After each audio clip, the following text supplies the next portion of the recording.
A quick word before we kick off the show. If you want to dive deeper into the trends we're covering on this podcast, make sure to subscribe to the Latitude Media and Canary Media newsletters.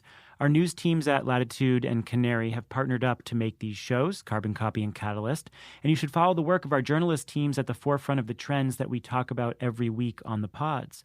For Canary Media's coverage on how the world is decarbonizing, go to canarymedia.com and click Get the Newsletter on the homepage.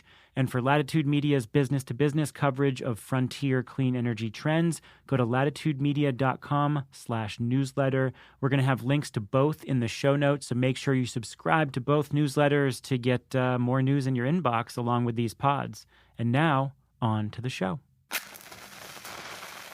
From the studios of Latitude Media and Canary Media. I'm Shayle Kann, and this is Catalyst. When you sent over your list, I was ready to disagree with you 100% on this one. And now, upon your explanation, I'm ready to disagree 25%, I think. Well, good.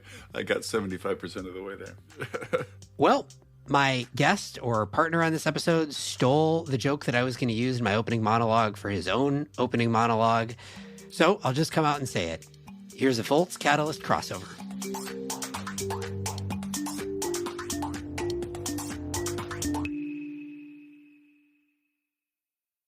Catalyst is brought to you by BayVa RE, a leading global renewable energy developer, service supplier, and distributor. With over 22 gigawatts in their project pipeline, BayVa RE is rethinking energy every day and at every level.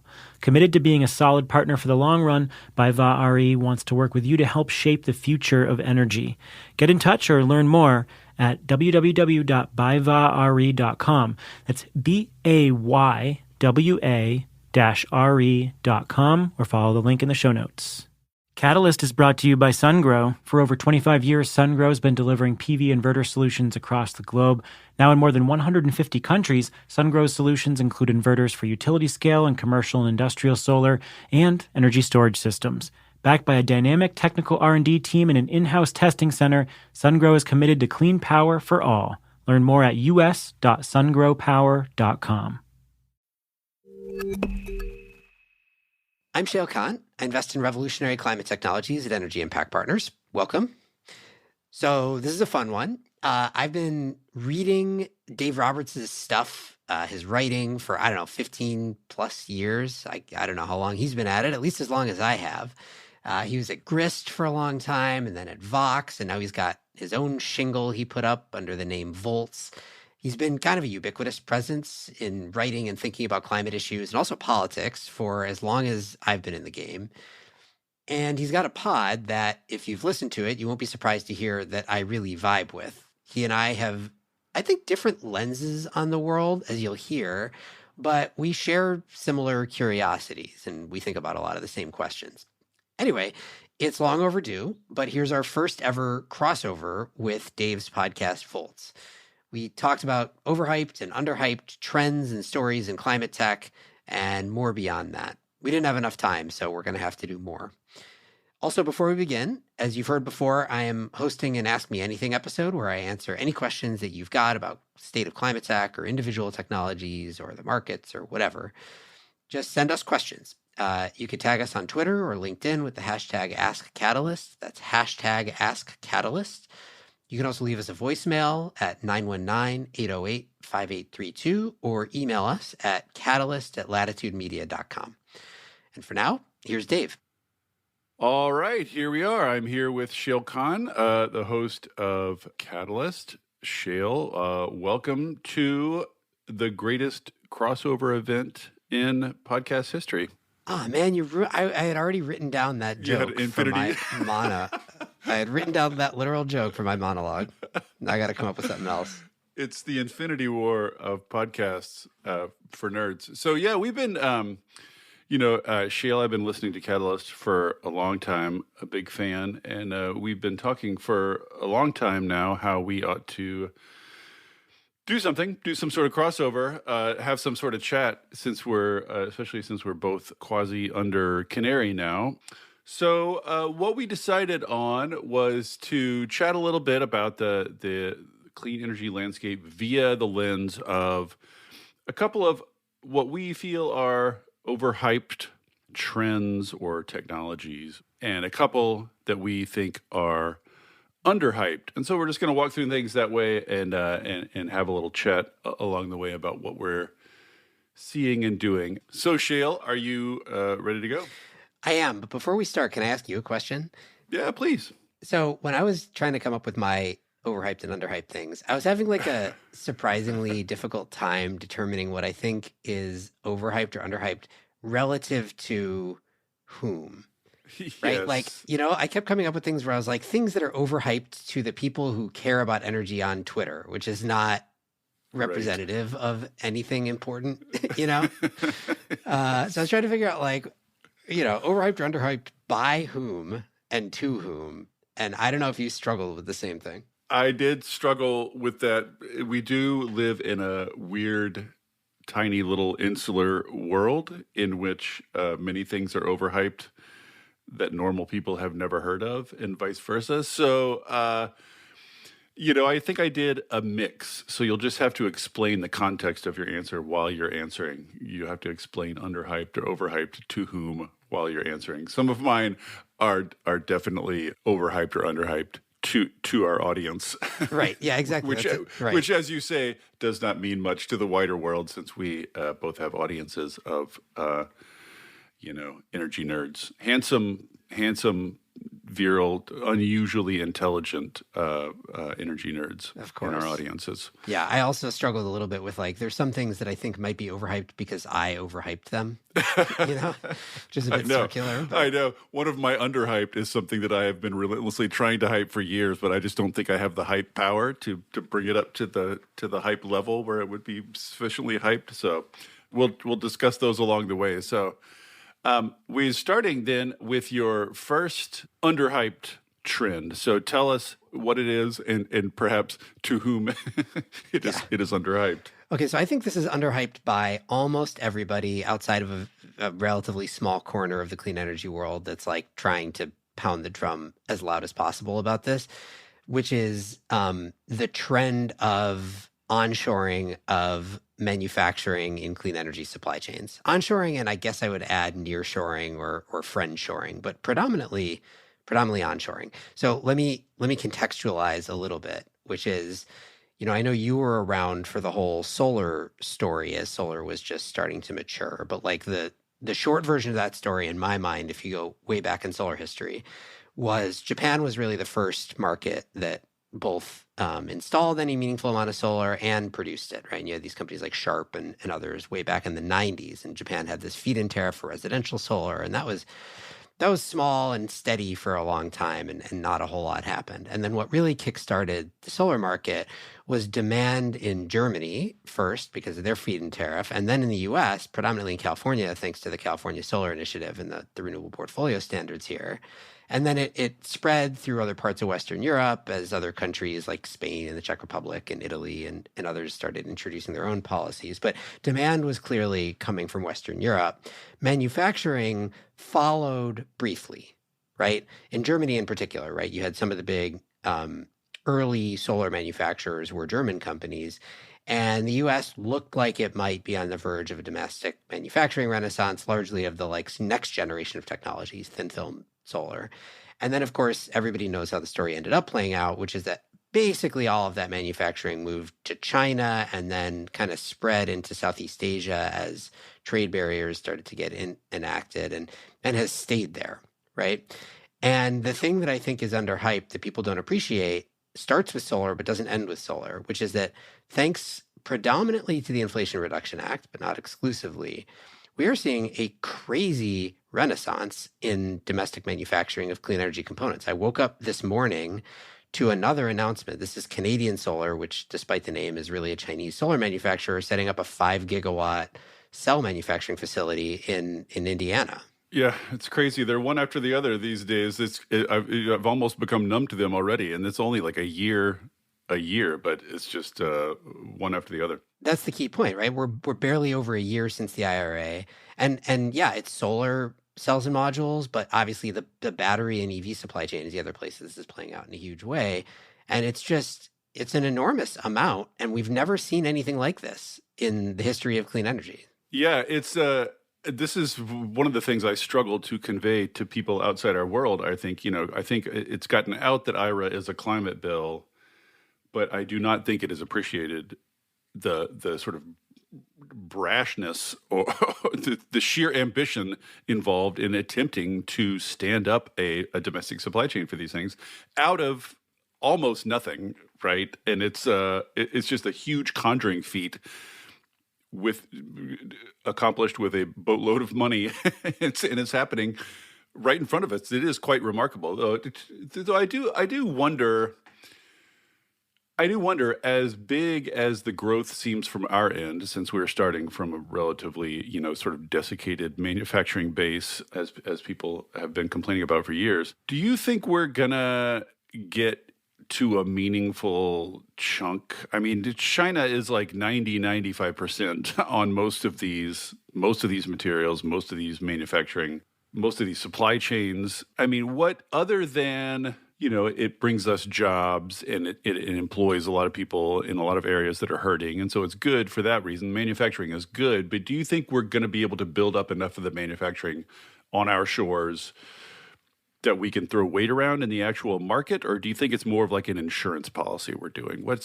I struggle to conceive the scale here that we're shooting for. Yeah, and I don't think it's going to be consistent across various parts of the supply chain, right? Like we may end up assembling a lot of our EV battery packs in North America, but that doesn't mean that we're going to be producing all of our lithium chemicals here, for example, right? There's places where China's stranglehold on supply chain is stronger than other places. Rare earth elements is another one, right? Like China's super dominant, and it's going to take a lot for us to play a big role there. But in other places, like I said, battery assembly and, maybe solar, interestingly enough, like we've got a ways to go there. Now, to be clear, I don't think there's a future wherein the US produces as much of any of these things as China does, but we don't need to if our point is to, get high on our own supply, basically. It's resilience, right? Mostly. It's just sort of having a little buffer in case China tries to play games. I think that's how it's being viewed in the administration. Which is happening, right? Like we just saw China just announce that it's going to curb or at least require licensing of exports of graphite to other countries. That's a big deal. Graphite is the predominant anode. And they utterly dominate graphite. It's like 99%, I think, on graphite. It's something ludicrous. Exactly. So I think the geopolitical element of this is definitely it's the combination of the geopolitics and the China thing, along with the economic development in regions that need it thing, that make this so attractive. And plus, if just not to rant, but like here we have in this country, we've been complaining about parts of the country that have been hollowed out by globalization, right? Especially a cliche now, and those parts have gone red. It's the white working class. It's angry at Democrats because of globalization, blah, blah, blah.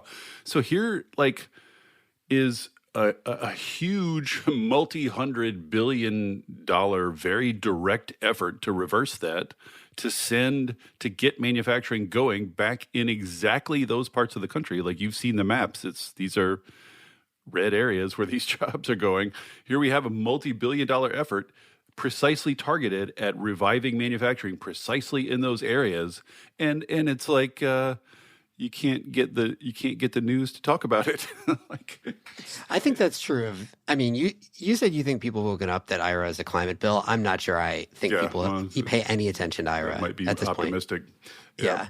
Okay. Well, we could talk about that forever, because another aspect of that is the sort of Europe being, kind of have its butt up on its shoulders about our industrial policy and our supposed protectionism and the sort of trade tensions that this is sparking with Europe. But we can't get too sucked into it. Yeah. we've got a lot of items to get through.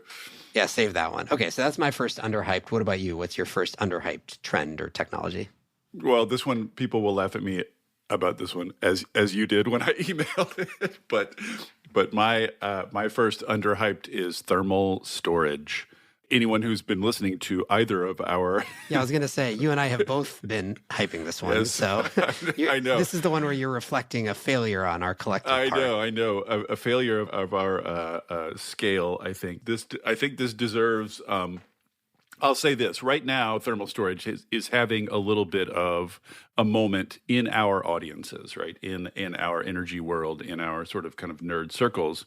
But I personally think that it is eventually going to be a sufficiently big piece of the puzzle that it's going to sort of escape our world and become, like I think normal people can sort of grope around with batteries now. Like I think normal people get, oh, you have wind and solar, you need some batteries. I think that's like escaped our world into the general understanding. I think thermal batteries are going to play a big role in this for the simple reason, as you know, we've both interviewed the head of Rondo.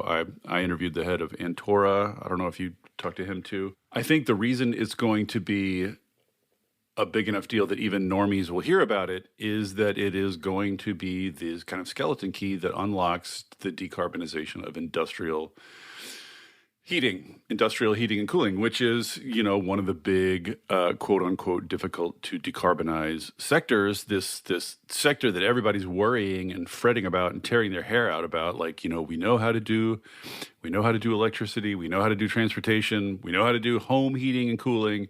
Industry is the big unsolved problem, and I just I'm not sure the news has gotten out that I just don't think it's unsolved anymore. Like I think thermal batteries alone get you some large chunk of it, 80% or whatever. There are lots of process emissions in some of these processes that still have to be hashed out. And by the way, Canary is in the midst of running a great series of articles about exactly this, about concrete and steel and the specifics of how to decarbonize them.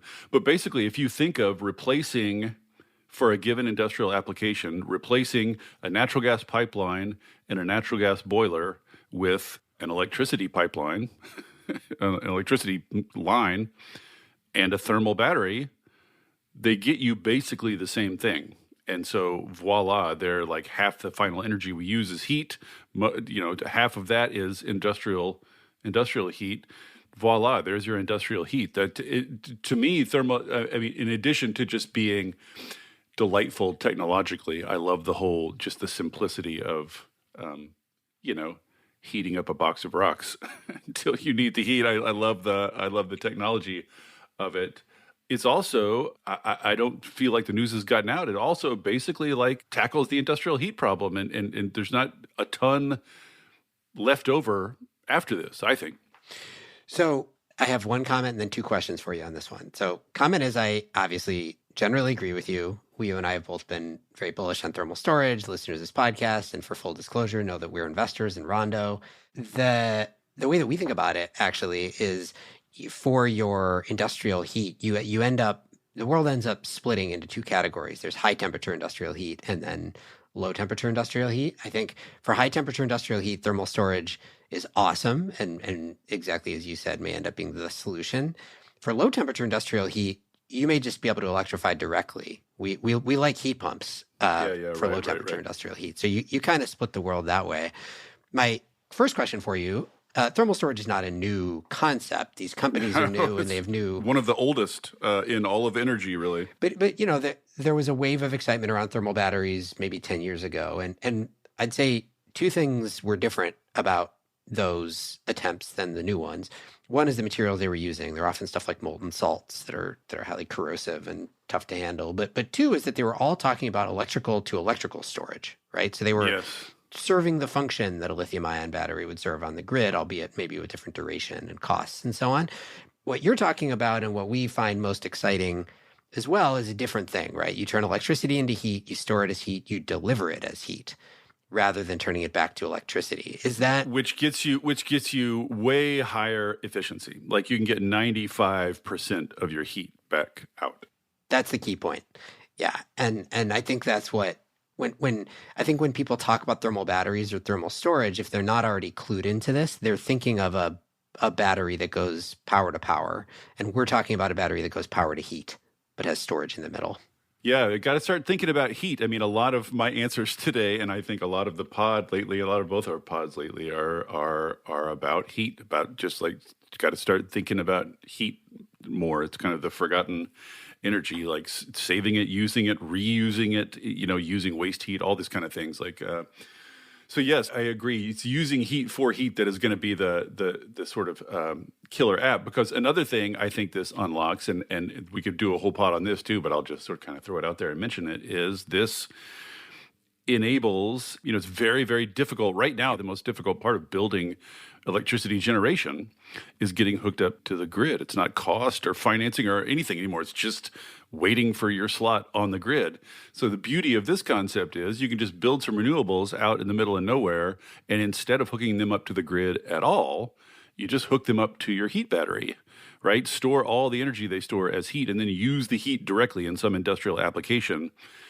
Then all of a sudden, you have renewables providing heat that do not have to go through the grid, do not have to wait for grid interconnections. And if you can make that work, that's a huge, huge, huge new market for renewable energy developers that they can just start building now, and they don't have to wait in interconnection queues. To me, that's one of the most exciting aspects of it.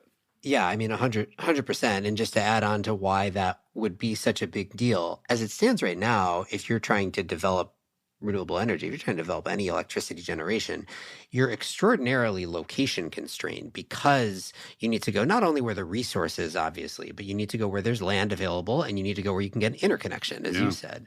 And that's hard now. But if you remove that constraint, you can go where the cheapest land is, the easiest permitting, don't need to worry about interconnection, and you can direct connect to load. You can actually cut some physical costs out of the system too.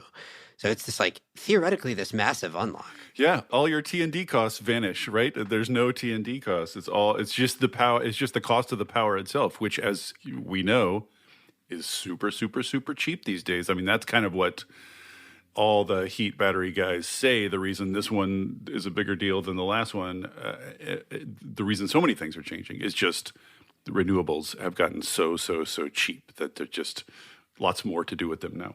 Yeah, though I one of my underhyped things, which we'll come back to, is one of the reasons why the renewables have gotten so cheap thing is not really true today. But I'll come back to that one. Okay. Intriguing. All right. So let's, we could talk about thermal storage forever, but let's move on to you've got onshoring and friendshoring underhyped. I've got thermal storage underhyped. What's your first overhyped? All right. So this admittedly, I can't tell. This is the one that I was struggling with. Is this really hyped, or was this just a brief flare up in energy Twitter world? I don't really know. So I guess my first question to you is going to be, do you think this is hyped? But my answer is electric stovetops. And the reason for that is because it, maybe, I don't know, 6 months ago, something like that, there was this just raft of articles, and they weren't just in energy Twitter land. This showed up in the New York Times and a bunch of other places talking about induction stoves and, this debate between induction stoves and gas stoves. And then it wrapped in even a little bit. I think I saw something about it on Top Chef and how the Top Chef chefs hate induction stoves. And it seems to be this big thing. And the reason, assuming it is this big thing, the reason that I think it is overhyped is that from a climate context, I don't think it really matters. At the end of the day, your stove is not a significant load in your home. And so you can electrify it or not. And I guess maybe it matters if you care about shutting off the gas altogether. But at the end of the day, the total impact on energy consumption, where that comes from, and ultimately on emissions is going to be negligible. And I would much rather spend, if we're going to talk about consumer choices that affect climate, what car you drive, how you commute, how you heat your home, those things matter. How you cook doesn't really matter. Yes. I'll push back a little bit on, when I first saw this on your list, I thought you were specifically talking about these electric cooktops with batteries embedded in them. I think those are cool, actually. I like those more for a bunch of reasons. Yeah, those are super cool. I know that was gonna wound me if that was your overhyped one, because I love hyping those. I don't think those are hyped enough because nobody really knows about them yet. But yeah. But no, I mean induction stoves in general and electric cooktops. Yeah, the one thing I push back on is I absolutely agree that relative to greenhouse gas emissions or energy use or any real physical metric, stoves are very low on the list of concerns. You're much better off switching out your car, et cetera, et cetera. But there's a reason it's on your overhyped list. And I think the reason is that it was drafting on the gas stove hype, basically, like on the gas stove controversy. I think which was more about like local air quality health stuff than it was climate, right? And about, jackbooted liberal thugs coming to take all the things that you love and hold precious. Well, but to just for a second on that, I guess what I'm saying is like, yeah, you could characterize the people who are doing gas stove bans as jackbooted liberal thugs, but like, why the gas stove ban in the first place? Why is that the fight to pick? Well, I think it's about. I think you mentioned it in passing. It is about whether to hook homes up with gas at all, right? Like if you've got the electric car, you've got your solar panels and your heat pump. The only reason you're still hooked up to the gas system at all is the stove. So in a sense, it's like the mopping up remainder of home energy use, but it is a binary thing. You either can cut off your gas connection to your house or you can't. This reflects sort of in some sense an admirable kind of quantitative carbon brain, like we're going after the carbon. This is not where the carbon is. Why are we spending time on this? But I feel like the right, like they don't care that gas stoves are a relatively small part of gas use. They've recognized that this is a cultural battle that resonates beyond energy people. And I feel like the energy world, climate and energy world, is full of like wonks and technocrats and quants, who are not as literate as they should be in the language of these cultural battles, and lacks what I think ought to be like the desire to fight them. Like we just run away from them. The right starts a huge fuss about gas stoves, and we run away and talk about something else. I feel like we need to start learning how to win these things, even though, as you say, in some sense, the amount of hype around stoves generally wildly outpaces their real significance. Yeah, I mean, I don't know. We could probably move on from this one, but like, I guess all I'd say is maybe you've characterized me right as this like overly quantitatively minded climate person, but my only reaction to that is like the climate doesn't really care who wins this battle, right? Like, I don't think it really matters in the context of climate change, and that's the thing I'm focused on. So I would, we could do a gas stove ban. It's not really going to matter. You could do a gas boiler ban. That would be a much more difficult to pull off thing, but a much more impactful thing if you wanted to do something that mattered. I get confused. Yeah, and they are doing, there are like broader gas bans, gas hookup bans out there. It is a little odd that they started with stoves, but I think hearts and minds matter even in the long-term battle. I think hearts and minds matter, and this is a hearts and minds. Like if you convince people to think in those jackbooted liberal thug terms, then they're just going to apply that frame to the next thing we come up with. You know what I mean? Like at some point we got to like fight that fight. But let's move on. Your first overhyped is electric stoves. So my first overhyped, I hesitated a little bit with this because in a sense, as much hype as there is about them, there's almost an equal amount of people out trying to unhype them, anti-hype. There's almost as much anti-hype as there is hype. So I don't know if this counts, but mine is SMRs or just, small modular nuclear reactors. They are incredibly hyped, I think well beyond our circles, right? Like something about the idea of SMRs has grabbed onto the imagination of who? I think they're hyped in two circles. Normies. I don't know about normies. I think they're hyped in, my sense is they're hyped in some clean energy climate person circles. And then they're hyped in a corner of tech world. Like there's a bunch of VCs who really hype the shit out of them. But I don't think normies, so to speak, with quotation marks so that normies don't get mad at me. But, I don't think that like the average person knows what a small modular reactor is. Do you? I don't.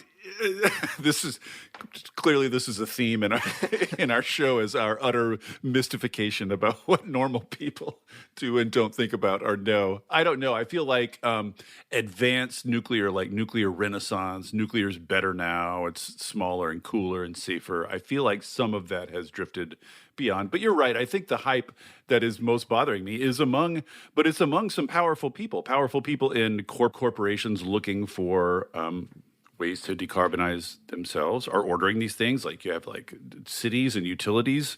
Pretty seriously, you had this weird announcement from Microsoft the other day. I don't know if you tracked that. They didn't really announce anything. They just put out a job spec, and then a bunch of people started writing articles about it. They just said we're hiring for somebody to look into SMRs. Right. So the tech people are very serious about it, and I think the DOE is extremely enthusiastic about it. Okay, so tell me why is this overhyped? I just think, well, two reasons. One concept I'm trying to bang on to the point that I can push it out to wider circles beyond our circles is simply, yes, we have variable renewable energy that is going to be the heart of our grid. Yes, that means we need balancing. And I just want people to see nuclear not as some sort of special, unique kind of power, but simply one of the options on the table for balancing longer-term renewable energy. One among others. There are other options. There's geothermal, there's longer-term storage, there's e-fuels, whatever. And there are, I think, lots and lots of action and development and innovation in this space, in the longer term firm power space. So one, I just want people to reframe nuclear as not the option, but an option for balancing out renewable energy. Because I think a lot of people have it in their heads that like renewable energy is just useless because you have to back it up 100%. And so why not just go straight to nuclear, which is more familiar? I think I want to break people of that. And two, more on the details, it's just that we haven't really seen a lot of nuclear plants get built that are actually small or actually modular, right? Like I think that the whole notion of shrinking the overall size of the project and then shrinking the sub parts of the project so that they can be constructed in factories and shipped to the site. That's the vision, right? Like that's how you're going to reduce costs, is you start making things in factories over and over again the same way. You get learning curves because nuclear has resisted learning curves. And it's a great idea, but it's not really panning out the way I think people think it's panning out. There aren't a lot of small or modular, and a lot of, if you talk to the people at the DOE, the loans office, they'll tell you what needs to be replicated and done the same way over and over again is not necessarily the hardware, the chunks of hardware. It's construction practices. It's the construction subparts of building a giant project. Our problem is that we keep doing first of a kind, bespoke one-off construction projects where everybody's figuring everything out as they go and they're all going over. So what DOE wants is to systematize that stuff, the sort of the operational and construction part of. They think that's a bigger deal than the actual pieces of the plant. So even on nuclear, even within nuclear itself, I'm not sure SMRs are necessarily the answer to getting more nuclear, but that's controversial maybe. So I was when you sent over your list, so we sent lists ahead of time, obviously, so we would know we wouldn't cross over too much. I was ready to disagree with you 100% on this one, and now upon your explanation, I'm ready to disagree 25%. I think. Well, good. I got 75% of the way there. Yeah, you mostly got there. I mean, I think that. I agree with your framing that the right way to think about nuclear and SMRs as a subcategory within nuclear is as a suite of options, and I agree with you that there are other options there as well. Now, there is no silver bullet there. Every one of those options, including nuclear, has a host of challenges to overcome. So, it should be in that mix, but it should be considered as an option in that mix, and it has some unique characteristics that are particularly attractive in theory about it. And this is nuclear, not just SMRs, but Obviously, it's extraordinarily energy dense. If you are talking about a real SMR or microreactor, if you want to go even smaller than that, you could put it closer to load. You can site it anywhere in theory. In theory, they're super awesome. I mean, I definitely will not argue with that. In theory, they answer a lot of very specific difficulties with other sources. Well, now I think you get to the crux of the thing, which is like there's this wide gulf between the theory of what an SMR could do and the reality of what we've seen them do. And then this is where I think the discourse always unravels, because the question is, why is there such a gulf there? No one disagrees that there's a gulf. And the answer, depending on who you talk to, is either because the US can't get its, and many countries, in fact, can't get their act together to license these things and get them built such that we will start to see that learning curve that you were describing and reach that promised land, or it's that these things were never meant to be cheap and citable anyway, and so it's a failed promise. And I don't know how to like bridge that divide exactly, except to say that if I'm leaning in a direction right now, it is that I know we need this class of thing. I know that this is one of the relatively few options we have to solve this class of problem. And so I'd like to see what we can do to give it a real shot. Yeah, my only worry, and this will just be my final comment, is I totally agree. Let's give it a shot. Let's. I'm all for R&D. I'm all for first of a kind, demonstration projects and things like that. What I don't want is the sort of generalized hype around SMRs to translate into just yet another round of a large and historically corrupt and incompetent industry getting another giant round of subsidies dumped on its head for ultimately nothing, which is the nuclear industry, basically the history of the nuclear industry. And I just don't want, I don't want this to be a wedge issue where you just end up with more of the same kind of historical flailing we've had in that, like the industry itself badly needs some discipline imposed on it, and I don't want it to, I don't want this to be an excuse to get more subsidies. Yeah, okay, let's move on. Fine. I feel like every one of these we should do like an entire episode on. I know. This is what I'm realizing. What have we bitten off here? What are we doing? Catalyst is brought to you by BayVa RE. At BayVa RE, they're rethinking energy, how it's produced, stored, and best used to enable the global renewable energy transition. Based in 31 countries with revenues of almost $4.2 billion, BayVa RE is a leading renewable energy developer, service provider, distributor, and energy solutions provider that's actively shaping the future of energy. With over 22 gigawatts in their project pipeline, BayVa RE is rethinking energy every day at every level. Committed to being a solid partner for the long run, BayVa RE wants to work with you to help shape the future of energy as well. Get in touch or learn more at www.bayva-re.com. That's BAYWA-RE.com, or follow the link in the show notes. Catalyst is brought to you by SunGrow. For over 25 years, SunGrow has been providing reliable and cost-effective solutions for the solar industry. Their inverters provide efficient and reliable power generation to help maximize your return to your solar investment. With SunGrow's expansive power line, you can trust your investment will perform at its best day in and day out. Not only has Bloomberg New Energy Finance rated them as the world's most bankable inverter, but 40% of SunGrow's employees are dedicated to R&D, ensuring products are always at the forefront of the industry. SunGrow has over 340 gigawatts installed globally across 150 countries. From utility scale to C&I solutions to energy storage, SunGrow is committed to providing clean power for all. Learn more at us.sungrowpower.com. Your second underhyped, go for it. All right, so this one's underhyped, but not in a positive way. I think it's underappreciated how big an impact this is having, which is the impact of interest rates being higher for longer on clean energy, both the industry and deployment of the technologies. Yeah, I'm glad you put this on your list because I have a vague spidey sense that it's a big deal, but I have not, I think to your point, perhaps, I have not actually stopped and taken a close look at what it means and what it's doing.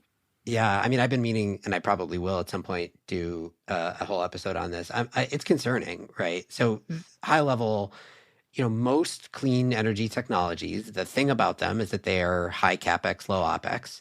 And so you finance the thing upfront. You pay more upfront for it. You finance it, and it ends up being hopefully cheaper over the long term, right? That's for our amateur listeners. That's capital costs and operating costs. They're high capital cost, but cheap to operate. Right. So think of solar and wind. You pay a lot to get your solar panels or wind, but then the wind is free and the solar is free. And that's contrast to, say, natural gas. You build the thing. The thing may be cheaper to build, but then you got to keep paying for natural gas over time. And because they're high capex, low opex, that makes them particularly sensitive to the cost of financing. And of course, the cost of financing is tied to the cost of capital, which is tied to interest rates. And that's just for those technologies. It's also it's also true of other technologies that are coming down the cost curve, starting more expensive, like electric vehicles, for example. And this has been known. This is not a new thing. Everybody for years. I remember talking about this, a decade ago. We were saying, oh, look at all this growth in wind and solar, but like someday interest rates are going to rise and then it's going to be tough. And we're there. And it's having a real impact, just to give you a few data points. And can I just insert here, I'd be remiss if I didn't. We had a whole decade of insanely low interest rates, during which we really should have taken advantage of that. Like, now that they're rising, now that we're hitting all these problems, I think we're going to be looking back like, boy, those were nice times, weren't they? We really should have gone gangbusters while we had low interest rates, instead of faffing about with austerity and deficit hysteria and the rest of it. I mean, if you're talking about in a macroeconomic sense, I have no ability to comment. In the context of clean energy, I think we did make some hay while the sun was shining, at least. This is what got these technologies to the point where they're at today. But let me just spend a minute pointing out what I think we're starting to see in the market. So there's lots of different ways that you could point to this, but easy one obviously is in the public equities sector, right? So far this year, the S&P 500 is up 8% as of this recording. The S&P Clean Energy Index is down 35%. And it's basically true across the board, right? So this is the residential solar companies, this is the manufacturers like First Solar, and if you want to broaden it out, it's the independent power producers like NextEra and a bunch of others. Like this is not a great time. Now it's coming off of what was a historically great time, right? And that's true of everything. It's particularly true here, but it's definitely a tougher road at the moment because, again, for probably a few reasons, but I think the biggest one is interest rates. That's one thing. A second thing, in the electric vehicle world, I think this is tied, but not exclusively because of this. You're seeing EV manufacturers, some of the big OEMs pulling back a little bit on their manufacturing expansion plans, citing kind of weak demand for EVs right now.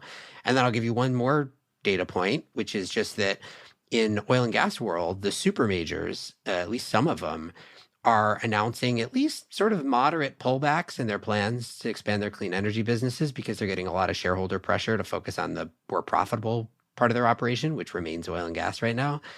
So I just think it's, it takes a while for this stuff all to bleed through and for you to really see it. But when you take a step back, this was predictable. And I think a lot of people predicted it, but I don't see a lot of people talking about right now how challenging an environment it is for clean energy thanks to high interest rates. Well, yeah. Well, briefly, what should people do with that knowledge? Like, what can be done about it other than suffer? Like, is there a checklist of things that you should do in atmospheres of high interest rates? Oh, that's a good question. I mean, I think it's worth noting, this is to the point you made earlier. I think one thing that we have grown accustomed to saying is, oh, thank God renewables are so cheap now. And they're not actually today. The PPA prices for renewables have been going up for the past year in the US, both because of interest rates and because some component prices had been rising as well. So I think we should be careful. In the long term, I think we probably agree that trajectory of renewable costs continues to be down. But in the short to maybe midterm, the actual delivered cost of energy or, mobility, if you're an electric vehicle owner or whatever it is, it might go up if you're choosing the clean option. Yeah. And how midterm is the $6 billion question right there, I think, on everybody's mind. I think not everybody, most people, I think, agree that this is a bump on a longer downward trajectory. one believes and hopes, but of course, like in the long run, we're all dead. Like Keith said, like a long enough bump is going to disrupt a lot of companies, and I think opponents of the clean energy transition will make great hay out of it while they can.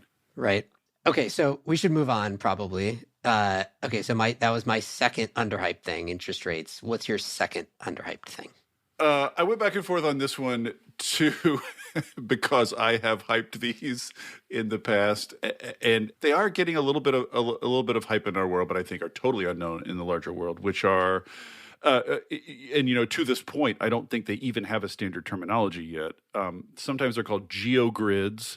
It's basically district heating using, rather than one central source of heat, they drill a series of boreholes, a series of small boreholes to take advantage of the high temperatures that exist, 50 feet down. And then you have a network of pipes that carries that warmed water to each house. Each house has a heat exchanger to pull the heat out.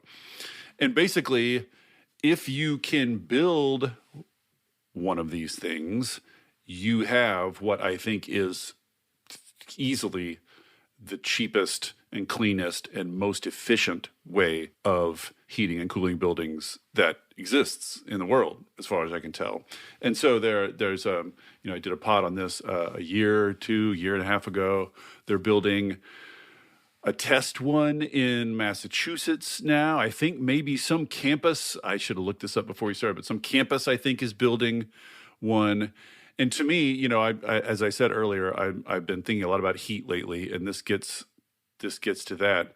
But also, district energy is difficult in the sense that it's much, much, much easier to build when you're building a new neighborhood or whatever. You just build it in underneath as you're building it, and much more difficult to do in a retrofit way, retrofitting existing neighborhoods and communities.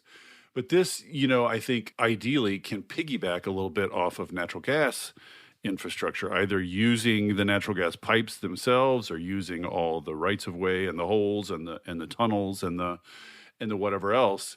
So this is exciting to me for a lot of reasons. One, just the efficiency and cleanliness of it, and the kind of the neatness of it, the cleverness of it. But also, this is theoretically something that a natural gas utility could be charged with running. And that's an alternative to natural gas utilities slowly withering and dying, which is what all the natural gas utilities across the country are facing right now. And of course, is creating enormous political blowback, enormous, controversy, et cetera. So this at least gives natural gas utilities some vision of the future that they can look toward and argue about, rather than just death. So I'm excited for both those reasons, and I don't know how much a form of district energy is ever really going to be hyped in the larger society, but I at least want people to be aware that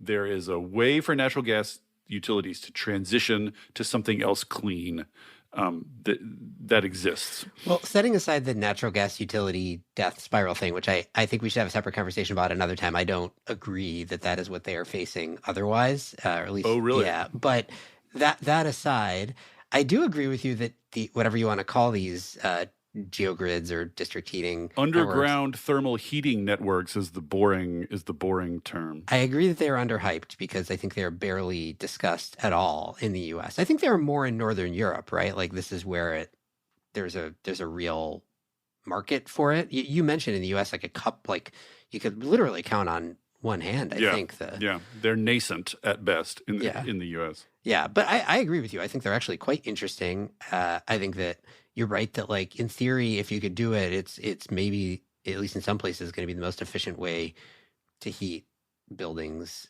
in a region. I also, though, agree with you that it's a really, really tall order if it's not a greenfield development.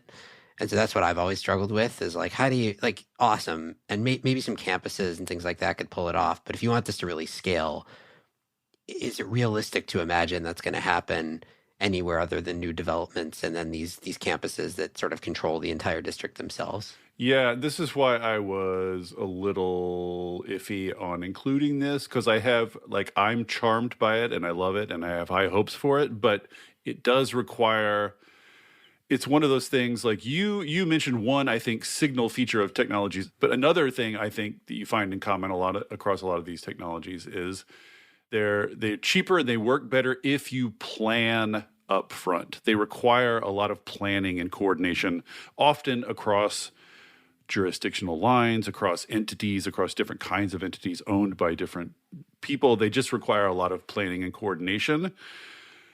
And we're not great at that. Like I think these could be I think you could retrofit neighborhoods to put these in. And I think on some time horizon, probably relatively quickly as these things go, it would pay itself back. But you got to just get all those ducks in a row, all those entities lined up, all those, different layers of government and all the households. And yeah, so I agree. It's a steep climb. I guess it's going to come down to sort of how severe the need for clean heat gets and how cheap heat pumps get, et cetera, et cetera. Like what are the other options in this space? But I love them, so I like to hype them whenever I can. Fair enough. I mean, it's underhyped relative to very, very, very little hype, so it's hard to disagree with. Yeah, I know it could hardly. It's zero hyped. So yeah. By definition, under. So we've got 3 of our 4 here. So your second overhyped. All right, my second overhyped thing is voluntary carbon markets, and what I mean by overhyped is like, okay, so what's happening right now is that there is a series of extraordinarily painful exposés about all the follies of the voluntary carbon market, particularly forestry-related carbon credits in Africa especially. There's been a bunch of articles. I mean, you say a series now, but I feel like that series of exposés has been going on for decades now. There's been nothing but exposés for decades now. It's not like there's any other kind of story about these things. I think it comes in waves, right? There was like a big wave of that. Well, and this is, I mean, getting to my own history, I was involved in voluntary carbon markets in like 2007, 2008. There was a wave then, which that along with the economic collapse basically killed the market. And then there's a new wave now, and yeah, maybe there's been some in the meantime too. But it's getting louder and louder at the moment, and it looks like it's getting worse and worse. And I the reason that I say, and I agree with basically all of those. I agree with the exposés. I agree that market is a mess and broken, and there's a lot of vaporware there. I totally agree with all of that. The reason I think it's overhyped is it's a pretty small market. At the end of the day, it's about a $2 billion total global market for voluntary carbon credits. There's a much bigger compliance market you could talk separately about, but it's just not that big. And, it's been growing a bit, but it's not growing that fast. And so there's a part of me that just thinks, look, absolutely we should be calling out these absolute BS, carbon projects that are delivering no value to anybody. But at the same time, I just want to be clear that it's not a big piece of where spending is going when it comes to decarbonization. And I don't think it was going to be a big piece. Now, maybe I want to separate out this kind of new world of carbon removal purchases, which hopefully won't get too wrapped up in this stuff, because I think there is promise there. But, I just think it's overhyped because right now it's in the news, and this is very much in the mainstream news, and it's just pretty small at the end of the day. Well, I thought that it was responsible for I thought that corporate procurement of renewables via these markets was actually a pretty big chunk of renewable build out. So those are 2 different things, right? So the voluntary carbon markets are the purchases of carbon credits, which are mostly forestry and stuff like that. And then corporate renewables procurement generally does not get counted within that same category. And yes, that has been, and I would argue, has been actually quite a net positive. Really has been beneficial to the renewable industry. Yeah. I had those confused, which is why this one confused me. But I see now what you're saying. And also, I think in that latter market, the move away from yearly RECs to hourly to the sort of this attempt to build a 24/7 portfolio that a lot of corporations are involved in. I think that's also a big deal. But as you say, voluntary carbon markets are, it's funny. I think this is probably the best answer for overhyped, because this is one that definitely has gotten out of our world and exists in the larger world, because probably there's one of the most common, I bet it's the same for you, it's one of the most common questions I get still to this day, which is like, I'm buying an airplane flight, is it worth offsetting? Should I click the thing? Yeah. Right. Should I click the thing? Is this offset worthwhile? Is this program through my utility worthwhile? All these kind of things. And yeah, I think, although I do think the turn to carbon removal in that market is interesting. And to repeat a theme, we could do a whole episode on that. And I have some hope and some skepticism about how far voluntary markets are going to get on carbon removal. Yeah, I guess the only point I wanted to make here is like, I'm all for this continued, like, I think what's happening now is this big shakeout in that market, specifically voluntary carbon markets, and mostly the sort of nature-based and particularly the forestry stuff.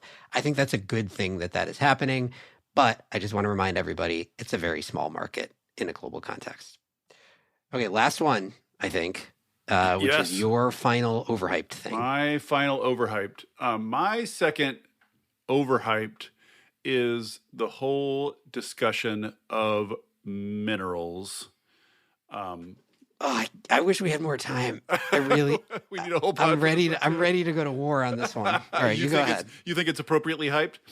Totally. I'll just say two things, and we have to be by necessity. I have to be a little bit glib here. We don't have much time, but I'll just say two things.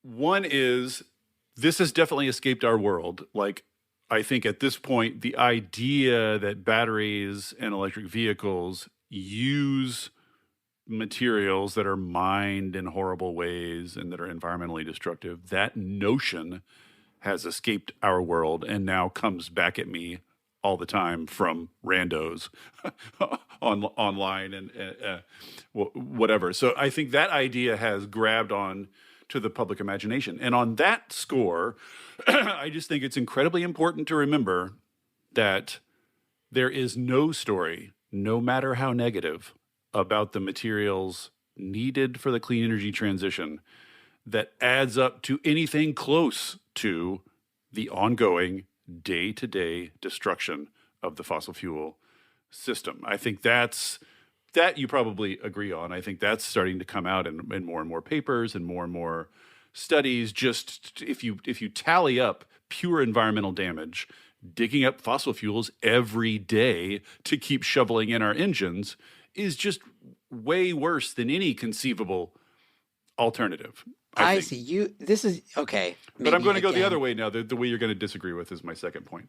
And on the second point is about the second point is about shortages. Is this going to be a meaningful handbrake, you might say, on the clean energy transition? Is availability of materials and minerals going to be a meaningful constraint on the speed of clean energy transition? And I just think here, like, this is a big sprawling area. There's lots of general things you could say about it. It's hard to generalize, but my just basic, I go back to first principles here. And my basic instinct is that of all the things capitalism does well, finding ways around material shortages is like genuinely its number one thing that it does well. It's like this is what markets know how to solve. And I just think between finding new sources and substituting, of course, historically substitution is one of the huge answers here, has defanged a lot of sort of hyped materials problems in the past. I just think substitution plus new sources over the mid to long term is going to solve this. I agree that there will be couple of years, choke points here and there, as we've already seen a couple of materials get tight.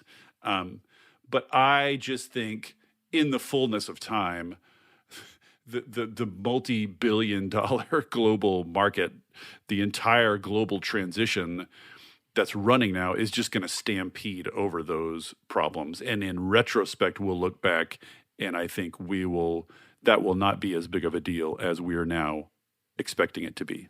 You disagree? All right, so I will say, well, yeah, once again, I was ready to disagree 100%. I'm back down to 25%. But Sweet.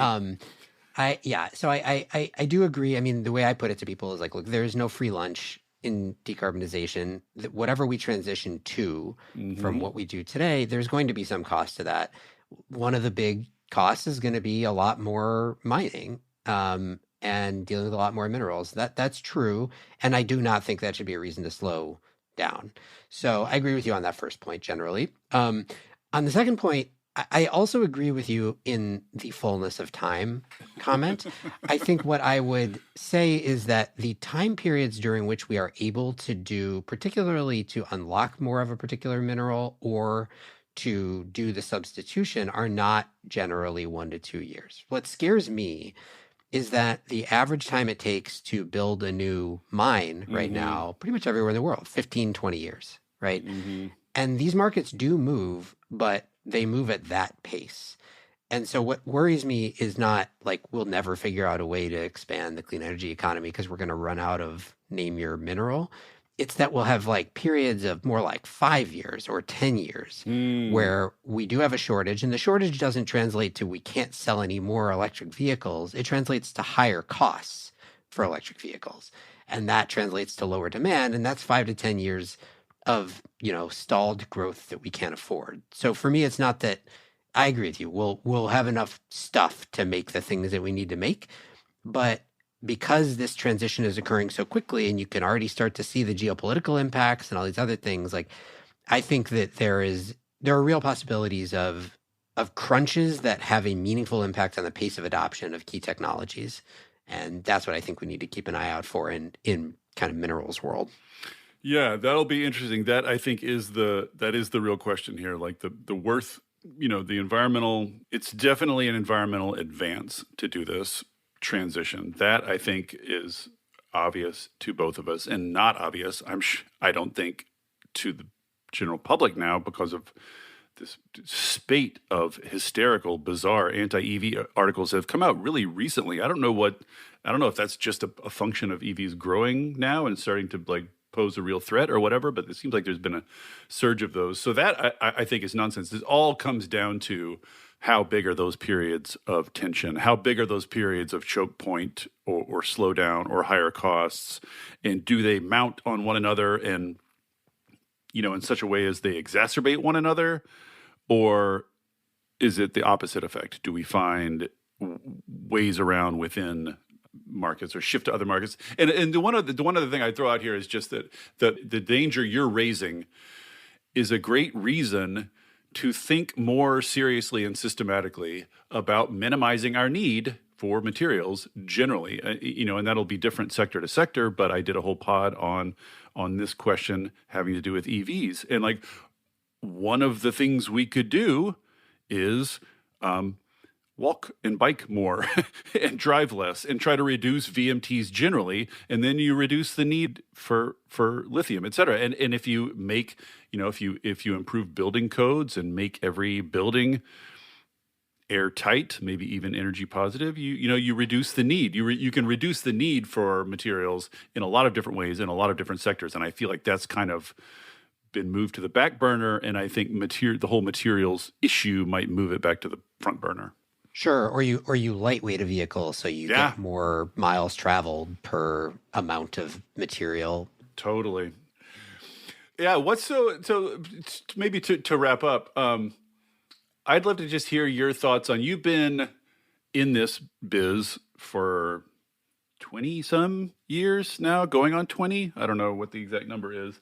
Approaching 20. A lot of swings up and down. You've interviewed a lot of people. You've tracked this very closely. What's your sort of general feeling about where we are right now in this whole thing? I feel like I'm still, like, most of me is still riding this cresting wave of like, oh my God, the IRA is such a at least for the U.S. I won't speak globally, right? The IRA is such a big deal. I know. And even within our industry, like, I feel like we don't talk enough about how it's the biggest climate bill ever by like orders of magnitude. And it's just like transforming all these markets. And also, let me just throw one thing in there. It's like not just discussing it itself, but the thing is, like, the IRA put aside all this money, and what you're seeing now is that money trickling out. So like almost every day I get an email from the DOE, or the IRS or some agency, like, 407 billion going out to this, 500 billion going to this, 2 billion more for, whatever, power line monitoring. So IRA is translating into this constant stream of money going out the door to cool things. And I feel like one of the things that's incumbent on you and I and people in our world generally is to not just say, like, we did this great thing, IRA, and now let's move on, but to talk about the stream, the sort of floodgates that have opened because of IRA, just keeping track of that money on a day-to-day basis, because it's just pouring out now. Right. So I guess what I was going to say is mostly that's the sort of upwelling of that opportunity is the predominant feeling. It is tempered to some degree by I am nervous about the interest rate thing and what impact that's ultimately going to have on this market. So, it's I'm things are pushing in opposite directions. I think the overall trend line is still up and to the right, but it's not going to be an easy journey. And I guess the very final thing that I will say is my current bee in my bonnet is people talking about quote unquote hard to decarbonize or difficult to decarbonize sectors. That was almost one of my overhyped. That was my runner up for overhyped. Okay, maybe we agree on this. My reason I'm annoyed about that is because by implication, it implies that like energy is an easy to abate sector, and I do not see that being remotely true. So I don't want to make it come across like it's easy, and especially just because we passed this big bill, like that didn't solve it. Yeah, I think the way to say that is technologically hard to decarbonize sectors are going to be easier to decarbonize than I think is expected, technologically speaking. And I think that's been a theme in the clean energy transition now for decades, is that the technological challenges turn out to be a lot more solvable than we think in advance. That's almost always... I'm almost saying the opposite. Really? I'm saying nothing about the hard to decarbonize stuff. I'm saying the easy, quote unquote, easy to decarbonize stuff is going to be hard. All right, Shayle, this was a delight as expected. I'm a big fan of the show, even though I frequently tune into the latest episode and feel that feeling in the pit of my stomach where I'm like, man, I wish I had done this episode. I wish I had gotten this guest. So I may continue duplicating your episodes in the future. But thanks for coming on, and good luck to you with Catalyst. Thanks, Dave. This was a lot of fun for me as well, and I think we should do it again sometime. Awesome, for sure. Dave Roberts is the writer and host at Volts, a podcast and newsletter on clean energy and politics. He's also a staff writer at Grist. This show is a co-production of Latitude Media and Canary Media. You can head over to canarymedia.com for links to today's topics. Latitude is supported by Prelude Ventures, a venture capital firm that partners with entrepreneurs to address climate change across a range of sectors, including advanced energy, food and ag, transportation and logistics, advanced materials and manufacturing, and advanced computing. This episode was produced by Daniel Waldorf. Mixing by Roy Campanella and Sean Marquand. Theme song by Sean Marquand. I'm Shayle Kann, and this is Catalyst.